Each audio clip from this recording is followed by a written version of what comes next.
Ben Reppond. Welcome to my YouTube broadcast. Today is August 7th, 2024. I'm going to cover market insights, and I want to begin with commentary on the market currently. Last week, the Federal Reserve announced that, the Bureau of Labor Statistics announced that the new jobs that were added were significantly lower, 114,000. They predicted, I think, 175,000. So it was a significant drop in what they predicted, which showed a slowing economy. I think the economy has been slowing anyway, and their data has been, I won't say it's been manipulated, but it's been lagging to show the real economy. So that's the big news. And as a result of that, on Friday and on Monday, the market dropped a lot. I want to just make this comment. I would recommend that you think about staying put wherever you are. When the market is down, that is not a time to change strategies. It's not a time to just sell. Now, if you feel like you have to do that, you can, but I can tell you that of the people I've seen that have done that over the years, I cannot think of one of them that has made money, that it has really worked out. So now if you don't like the strategy you're in or the person who designed the strategy, that's a different question. But if you believe in the strategy, I would say stay with the strategy. Okay, so let's get into the dashboard and see what's going on. This is as of last week, ending on August 2nd. So these are the major indexes. You got 6 equity indexes, and I'm going to include the long-term government bond index. So you can see in the yellow box, everything is red. And last week, the losses in each of these indexes went all the way from a 1.79 decline all the way to a 6.82 decline. Shows that we are definitely, at least in the short run, in a declining market. The pink box to the right, kind of in the center of the page, shows that year to date, the S&P 500 is up 12%, NASDAQ up 9%, boy did that drop a lot, and the Dow up 5%, Russell 2000 up 4%, etc. And the long-term government bond is still negative by a fraction of a percent. To the right of that, you can see that these are red dots or green dots. The red dots indicate that these indexes are below their 20, 50, or 100 or 200-day moving averages, going from left to right. And if they're above, it's a green dot. If they're below that average, it's a red dot. We went from, there are potentially 28 green dots or red dots, and last week we had 20, this week we have 15. So the amount of green dots has been declining quite a bit. When you take the S&P 500 and you break it apart into its component parts, the sectors of the S&P 500, you would see that there are 11 major market sectors or segments of the economy. And of those 11, there are, I measure to the very far right, I measure the 20, 50, 100, and 200-day moving averages. And so that makes, 44 possibilities of green dots or red dots or some combination thereof. And there are this week 25 green dots compared to 40 last week. And if there are 25, that means there are 19 red dots. In the yellow box, you can see the sectors of the economy that were negative and that were positive. So you can see that the positive ones were real estate, consumer staples, and healthcare, and the rest of them were negative by quite a bit, anywhere from 2% all the way up to 5%. So we have a model, an investment model, that invests in sectors. This is a really good example of how that worked really well over the past week and over the past month or so, is that the positive sectors are turns out to be the sectors that we have been in. It's, healthcare, consumer staples, and real estate. And so that really helped us get gains in the market when the market was declining, or if it declined very little. And so that's why we do a sector rotation model. The S&P 500 this is the equity line for 24 months. Now this is a weekly chart, so it shows the changes. Every movement is a change, up or down, changes to reflect the S&P 500 over the 24-month period. Even though the last 3 weeks have been negative, it is still in an upward trend and still, as of last Friday, above its 20-period moving average. There have been periods where it's gone down, but generally speaking, it's still going up. When I take this is an interesting chart. So this takes also the S&P 500. This takes it in a 9-month period, not a 24-month. So I'm compressing it a little bit. And I wanted to point out, and it's a candlestick chart, meaning, and yeah, I don't want to go through the detail of how you work candlesticks, but they look like candlesticks. So I'll just say this: when there are solid red candlesticks, that represents a week.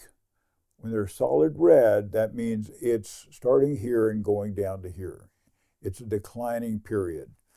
When they are hollow with no color in them, this means it starts here and goes up to here. So you can kind of at a glance see what are the periods that are declining and what are the periods that are increasing in value. I made a point to draw out the 2 periods that are declining to the right half of the chart.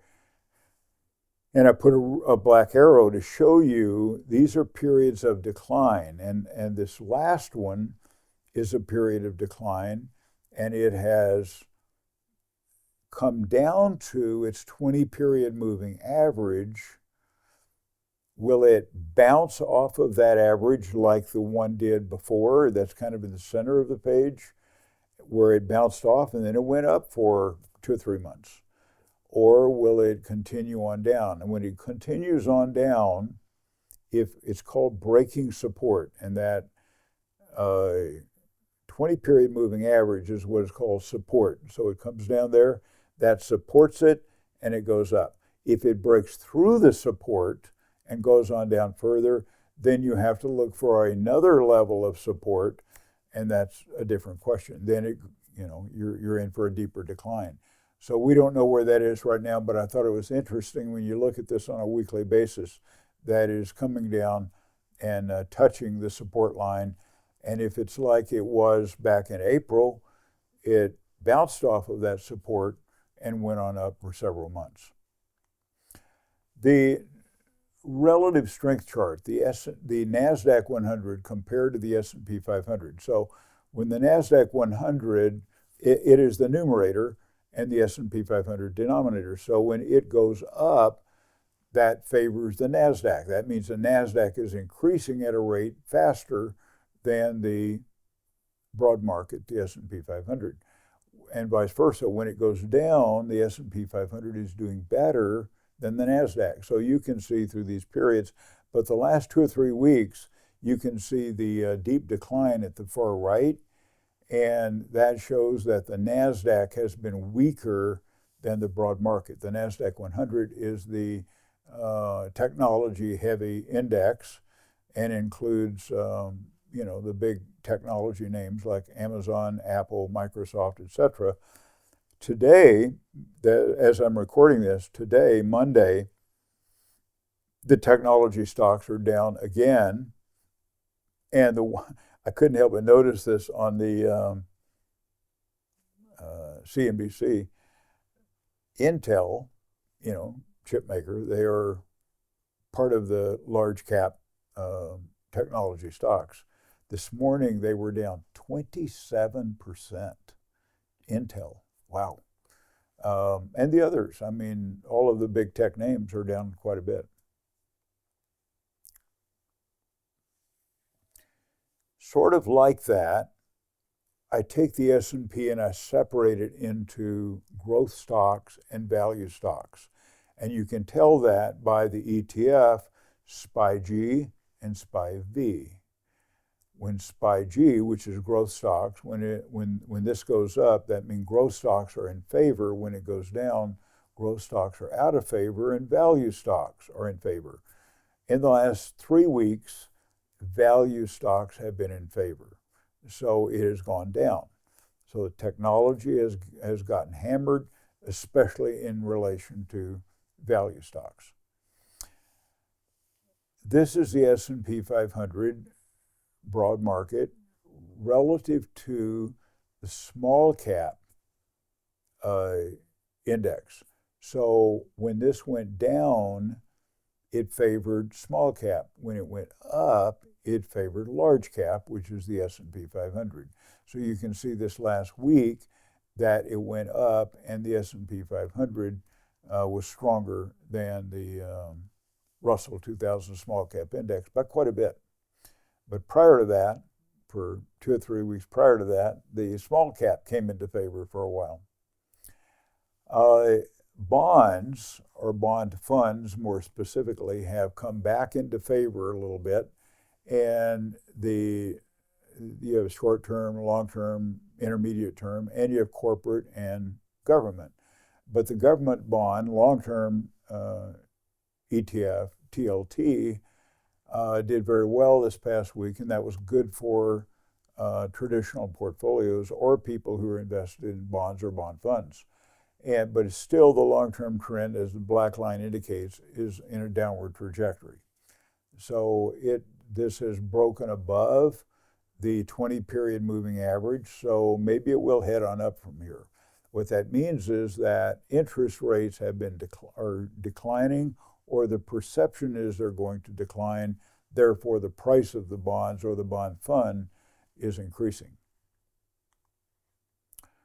The dollar has been short-term, has been breaking down a little bit. It has not been as much in an upward trajectory as it had been. Will it go on up? I don't know. The long-term trajectory or intermediate-term trajectory is upward. So I don't know enough to tell you that. But you can see at the very end it did break below the 20-period moving average. But over the past year or so, a couple of years, it's actually broken below that support several times and gone on back up. So I don't know what's going to happen here, but short term is in a little bit of a decline. Gold, measured by the ETF GLD, had a positive week, and you can see that at the very far right of the chart, it went up. So in periods of uncertainty or periods when equity markets are in decline, something is going up. Sometimes it's bonds, which went up, and sometimes it's gold and silver, which went up. So it's a defensive asset and a defensive strategy. Silver, you can see at the very far right of the chart, silver had a little tick up at the very end, and that indicates that it also went up last week. It is more erratic, goes up and down more erratically, but positive week for silver. When you look at silver versus gold, this is a relative strength chart. So when it goes up, it favors silver. When it goes down, it favors gold. So last week at the very far right of the chart, the center of the chart, you can see it's a little bit flat there. So not favoring one or the other that much. Bitcoin has been in a decline, and you can see that at the very end. We have a Bitcoin strategy. We have been out of the market in Bitcoin for quite a while. I don't know when, sometime this past month we got out. And today, the day I'm recording this, is Monday the 6th. And today, Bitcoin is down about 20% one day. Not good. So what is causing that, I don't know, but I don't own any Bitcoin, but I think there's an opportunity to make dollars, not in Bitcoin, but in dollars by buying into Bitcoin at the right time. That's why we do a managed crypto strategy, not a buy and hold strategy. A buy and hold strategy, I would not like to wake up one day and know that any of our strategies is down 20%. I mean, that's painful. Wow. But, my guess is it'll come back up. Those who are believers in Bitcoin, they think it will, and I hope it does. When it does, we will get back on board. But until then, we're going to stay out and try to avoid this kind of damage. Volatility. Now, the volatility index, this is interesting. The volatility index is an indication of perceived risk, perceived downside risk. So you can see that it went up a lot. Now, today, Monday, as I'm recording this, you'll get this, it'll be released on Tuesday. As I'm recording this, the volatility index this morning went up as high as 65 from 23. That is almost a 200% increase in one day. About an hour ago, it backed off and was down, I think, around 47. But that still tells me it's about 100% higher than it was on Friday. So there is perceived risk in the market, and that's indicated by the volatility index, the VIX. It's called the VIX. So, but prior to that, you can see what happened. Of course, when it's 47 or 65 or whatever the number is, my line at 24, it has moved way above that. What's interesting, I've studied the VIX in the past, what's interesting is it'll go up to a point, and maybe it's already gotten there, maybe it's 65 is the highest point, but wherever it gets to, then it turns around and declines very rapidly. When it does, when it retraces about a third of that distance, that is actually usually, what I've seen, is usually the top, the short-term top in the market, the short-term bottom in the market. The top of the VIX is the short-term bottom in the market, and that's usually the optimal time to get reinvested in the market if you have gotten out of the market. So it's just an indicator, it's just and an observation. Asbury Research, they do technical indicators, and they have 6 that they call the Asbury 6, and 5 of those 6 have been negative as of Friday, after the close on Friday, and 1 was positive. In general, that's a negative indicator. Now we have, last week we didn't have very many, but now we have a lot of relative comparisons of assets versus others' assets. Some are stronger and some are clearly weaker. For example, bonds stronger than stocks. You saw that in the spike up in TLT. Low volatility, defensive type stocks are better than high volatility, high growth stocks. Blue chips, meaning the Dow, is stronger than the broad market, the S&P. The broad market is stronger than the NASDAQ 100. Value stronger than growth. U.S. stronger than developed markets. The ETF is EFA, and that includes Europe, mostly Europe and Japan. Government bonds are stronger than corporate bonds. Corporate bonds are stronger than high yield bonds, and long-term bonds are stronger than short-term bonds. U.S. versus the world. So this is an ever-changing group of countries that are stronger than the U.S., or the U.S. is stronger than them. Those that are stronger than the U.S. are Switzerland for the last week, the last month, the last quarter. So I'm looking at all 3 periods. And that's indicated in a green box. Switzerland, stronger than the U.S. UK, Malaysia, Singapore, India, Thailand, and New Zealand. The U.S., on the other hand, is stronger than Chile, Peru, Mexico, Italy, the Eurozone in general, Japan, Taiwan, South Korea, the Pacific, which is a zone, and Australia. I put this chart up here, even though this last week Thailand was stronger than the U.S. over this long period of time.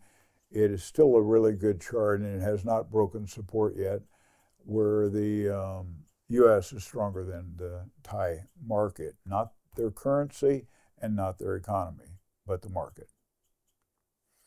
Gold and silver, you saw this on the previous chart on gold and silver. Gold is up 1.7% from this past Friday, from the previous Friday, up to $24.44 per ounce. That's the spot price. And silver is at 28.57, which is up 2.2% from the previous Friday. The gold-silver ratio, gold divided by silver, is still 86-1. A monster box, a box of 500 generic rounds of silver, called a monster box, and the generic rounds are called bullion, with a stamp on them. They're not currency.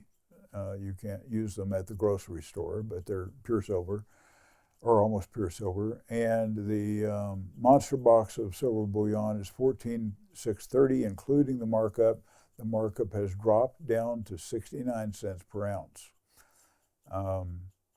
And the cost for 500 in the monster box is $29.26 per round, and that is the same for 20. So no matter what you buy, this as of Friday, no matter what quantity you buy, the markup is the same and it is low. So this source of information is from my son, Preston, who is in that business. Thank you for watching. If you have questions or comments, leave them in the comment section below.